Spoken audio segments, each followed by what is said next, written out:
Today I'm grateful for persistence. So for November, I have been posting things that I'm grateful for Thanksgiving, things I'm thankful for. And today I'm grateful for my persistence that I absolutely will not settle for a life that I don't want. Non-negotiable. I have spent my entire life desperately wishing that I wasn't living. And so I'm like, if I'm going to be living, I'm not settling at all. I will not be settling. I will not be compromising. I will not be accepting anything less than my standards. Right. If I'm going to be forced to continue existing, putting up with the bullshit of existence, I'm at least going to demand that it be good.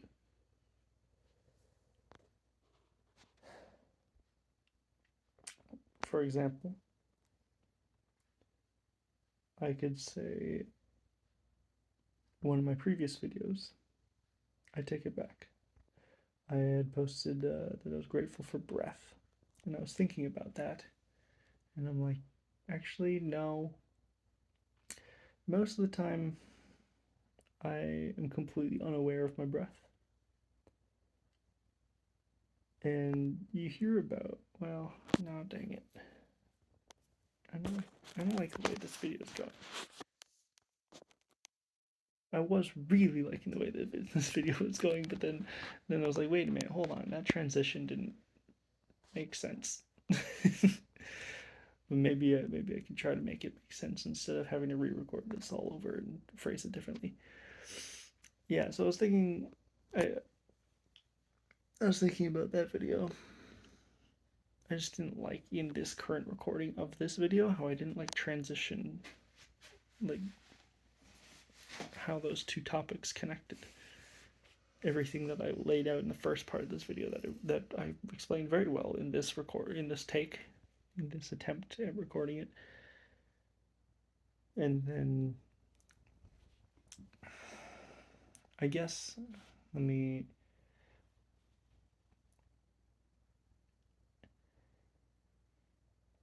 I guess this is one way that persistence manifests is that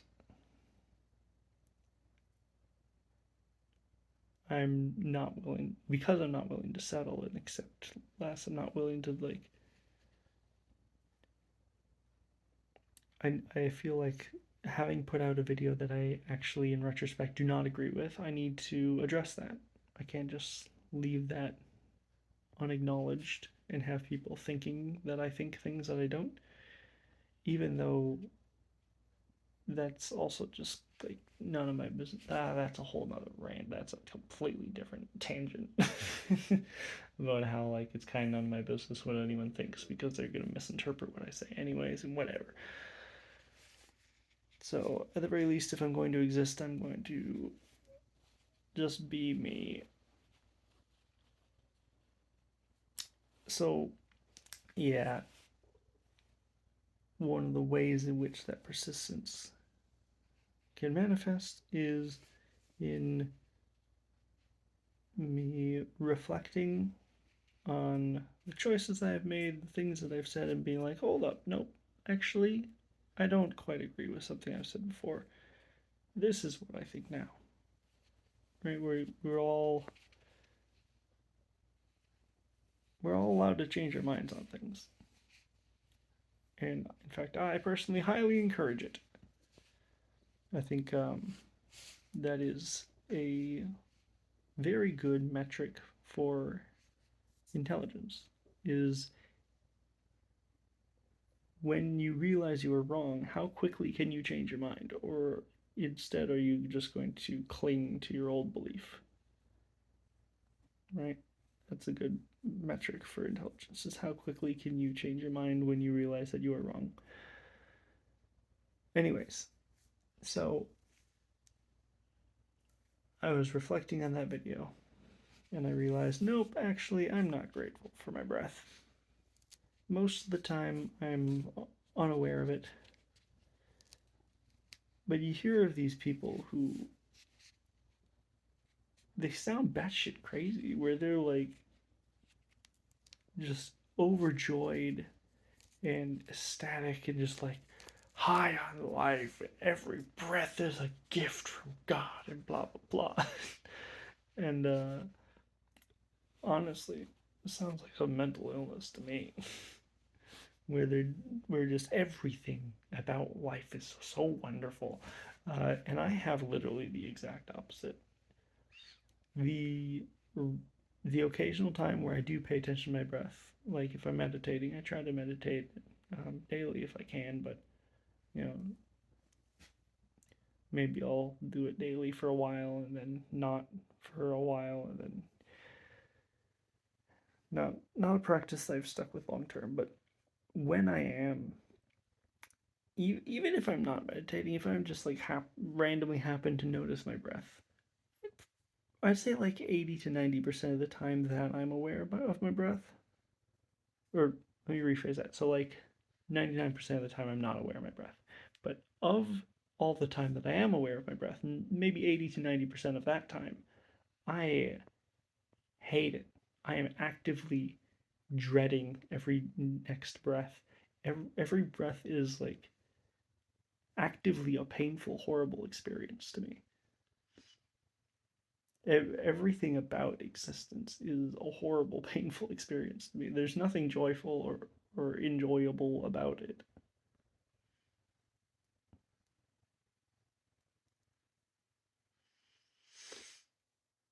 And that's my honest truth.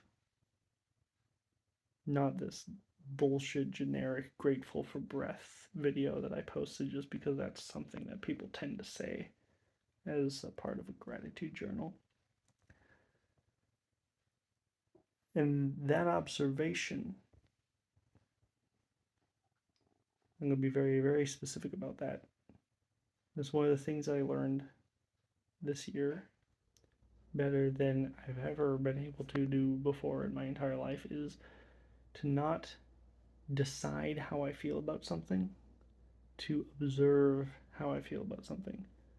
To not say like, yep, I like that thing, or I like doing that, or I like eating that. Like, just how can I describe this? I was describing it very well yesterday, and I'm trying to remember how I explained it. Like yeah, I like playing video games, and I can say that, and that feels like a very global blanket statement. But as I'm playing a game, I may notice that I'm actually not enjoying it. Maybe there's a certain genre or a certain part of a certain game or a certain part of a game. Maybe I enjoy these parts of it but not these other parts of it. And so for me to just simply say I enjoy these is to disassociate from myself and ignore what I actually feel. Not just what I think about what's happening, but what I actually am feeling physically in my body. Like, so instead, don't say that I like or dislike anything. Just observe. Like, there's my dog flopping. He's snuggling. He's a little snuggle boy. But anyways, hold on. Was that? I swear that was his belly, but it may have looked bad from the angle. I can't tell. Anyways,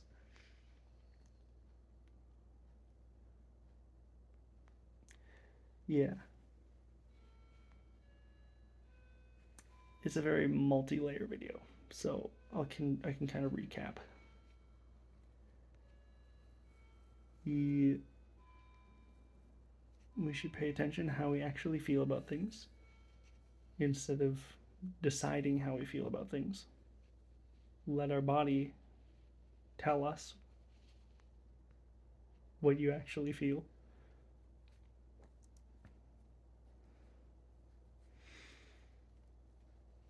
And what I actually feel is life, and I've been saying this for my entire life. I've said this in countless other videos. Life is actively a horrible, miserable experience to me, and I'm open to the idea that it could potentially not be that. But that is my genuine, objective observation of my experience of life. It's that it is actively a horribly miserable experience. And I think it feels important for me to address that. This is one of the ways in which I can express my persistence, my lack of willingness to settle for anything less than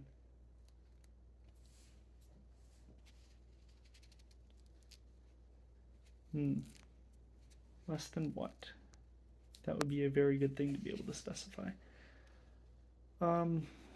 Maybe less than isn't the right word. Maybe it's just an unwillingness to settle for anything that I don't want. And I don't want untruths or half truths or yeah, because I value objective truth above all else.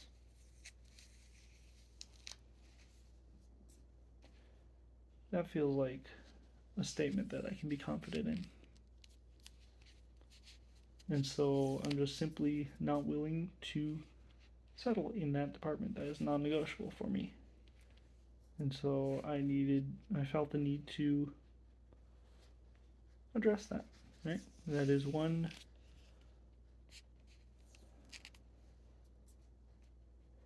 I've been thinking a lot about the concept of the will to live because I've never had one, and I'm quite disgusted by most forms of it. When other people explain theirs, I'm honestly disgusted by it. But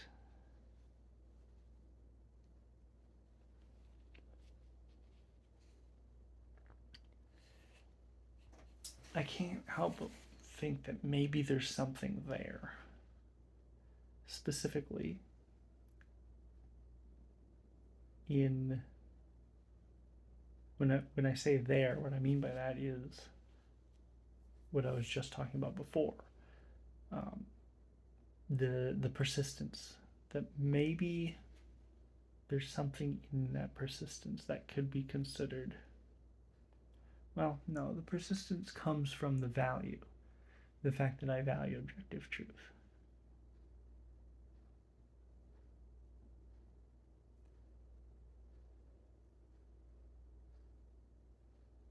So maybe there's some form of additional will there. This video is going on for a lot longer than I expected, but it's going better than I expected now. I've managed to more than recover it. I think. I think I'm explaining this coherently enough. Because, do I want to go into all of that? Because that feels like a whole different video. I don't know if I want to go into all that, but yeah, maybe there's something there. Maybe that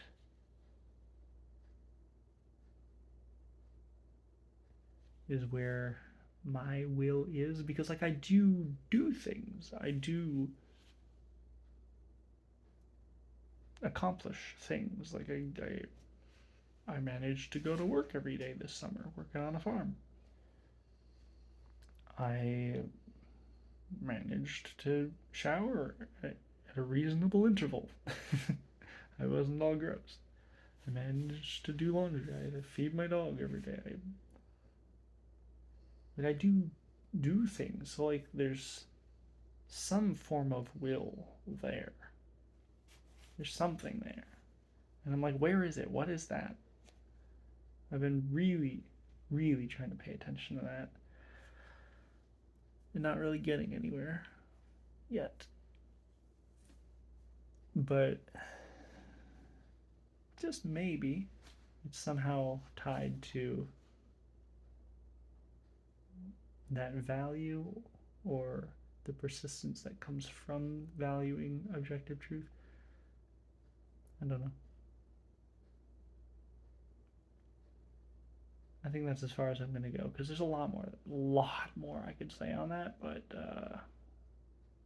that feels like a different topic for a different day. Question everything.